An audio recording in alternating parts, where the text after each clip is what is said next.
You know, I used to think it was an absolute load of bullshit. I really did. And nobody was going to convince me otherwise. So the first person I needed to convince around climate change was my dad.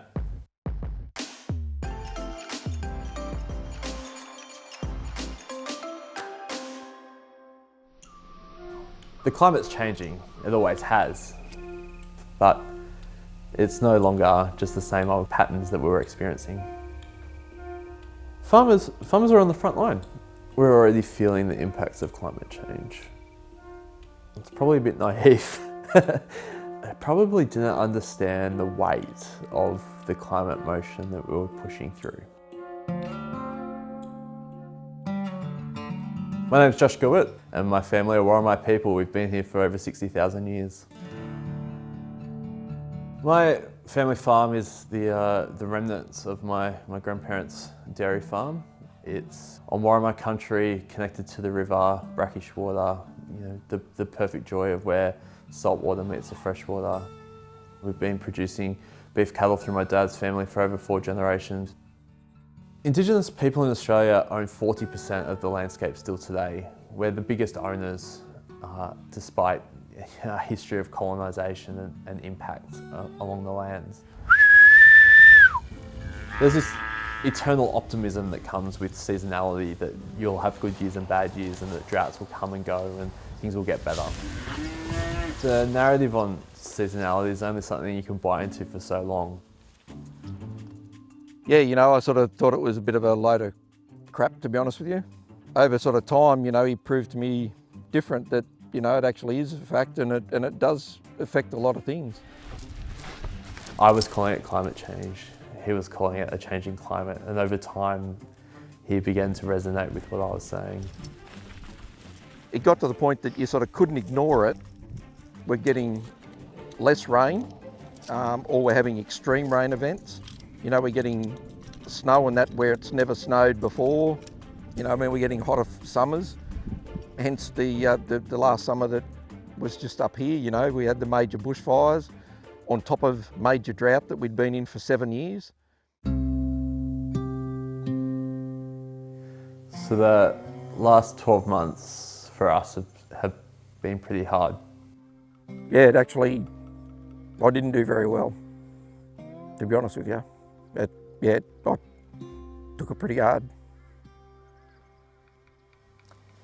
One of the things that I've learned and I'm so proud of is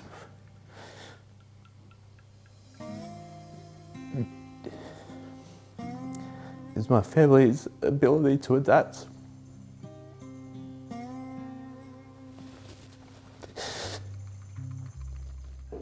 For the first time in our life. He was on his best behaviour and he did well. So it's been a bit of a journey for Andy to actually change his opinion. My dad's a climate advocate. Always a compliment. He still likes to question things, he still likes to challenge things, but certainly he's a long way from where he was, even just in the last 2 years. Yes, I do see myself as a climate change advocate. It did take me a while.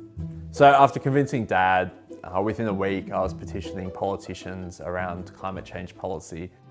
Josh Gilbert is one of the country's most influential young farmers. The 23-year-old put climate change on the agenda at this year's New South Wales Farmers Conference and won majority support. The stance of the organisation before was that we needed a royal commission into whether climate change was real and whether it was actually human-induced. Not quite the views I had at the time.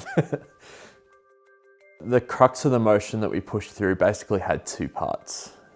The organisation accepted that the climate was changing and farmers were on the front line of that, and that we needed to start a conversation around renewables.